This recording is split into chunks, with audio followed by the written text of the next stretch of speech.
আসসালামু আলাইকুম রহমতুল্লাহ। ভারত দিলেও দোষ, না দিলেও দোষ। ভারত বাংলাদেশে যে ট্যুরিস্ট ভিসা বাতিল করেছিল, মেডিকেল চিকিৎসার ভিসার ক্ষেত্রে রেস্ট্রিকশন নিয়ে এসেছিল, সেক্ষেত্রে 28 তারিখ মানে আগামীকাল থেকে ট্যুরিস্ট ভিসা অর্থাৎ ভ্রমণ ভিসার ক্ষেত্রে রেস্ট্রিকশনটা অনেকটা শিথিল করা হয়েছে। কিছু টার্মস অ্যান্ড কন্ডিশনের উপর ভিত্তি করে সেই ভিসা আবার চালু করা হয়েছে। এটা নিয়েও অনেকের মাথা ব্যথা হয়েছে যে ভারত কেন এটা এখন দিচ্ছে। তারেক রহমান সরকার আসার পরই বাংলাদেশের যে ভারত থেকে বাংলাদেশ হাই কমিশন থেকে যে রেস্ট্রিকশন ছিল সেটা বাংলাদেশ তো অনেক আগেই তুলে নিয়েছে, তারপরেও ভারত তুলে নেয়।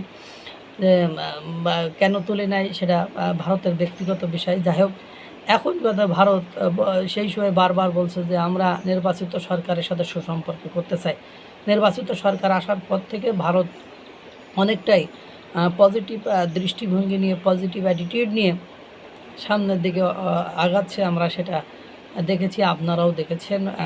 সেটার ক্ষেত্রে কোনো ঘাটতি বা কমতে আমরা দেখছি না। ইতিমধ্যে 5টি ভিসা সেন্টার থেকে ট্যুরিস্ট ভিসার কার্যক্রম তারা চালু করবে, আমরা এটা এইরকমই দেখছি। কিন্তু দুর্ভাগ্য হলো সত্য যে এই চালু করার পরে এইবার বাংলাদেশের নিন্দুকেরা আবার বলা শুরু করেছে যে তারেক রহমান চীনে গেছে, তাই চীন সফর থেকে ভয় পেয়ে ভারত এরকম ভিসা চালু করেছে, এই কথাবার্তা বলছে। কিন্তু দেখেন, চীনে গেলেও কি আর না গেলেও কি, ভারতের কাছের এই ভিসার জন্য আমরা তো বরাবরই আবেদন করে আসছে, বাংলাদেশের পক্ষ থেকে বরাবরই বলে আসছে যে ভিসাটা চালু করা হোক, এই করা হোক, সে করা হোক। কিন্তু ভারত সরকার বরাবরই বলেছে নির্বাচিত সরকারের সাথে এলেই তাদের সাথে তারা সুসম্পর্ক স্থাপন করবে, এবং নির্বাচিত সরকার এসেছে এবং তারা সুসম্পর্ক স্থাপন করার দিকে আস্তে আস্তে এগিয়ে যাচ্ছে। আপনারা এটা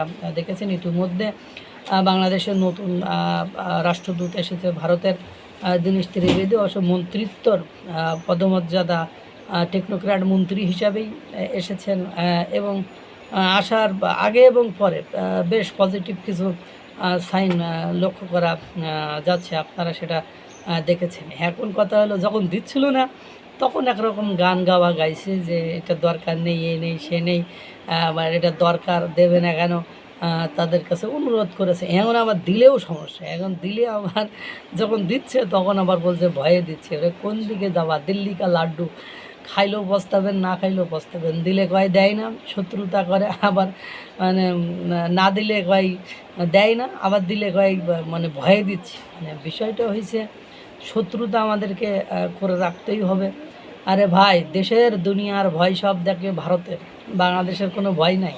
তো ওই যে কথা আছে, বেগার হ্যাজ নাথিং টু লস, ল্যাংটার নেই বাট করার ভয়। ভারত একটা বৃহৎ বড় গণতান্ত্রিক রাষ্ট্র, উন্নত রাষ্ট্র, জনগণের তারা শান্তিতে নিরাপদে রয়েছে, তারা খাদ্যে স্বয়ংসম্পূর্ণ। বিশ্বের সব বড় বড় রাষ্ট্রগুলোতে তারা খাদ্য শস্য রপ্তানি করে।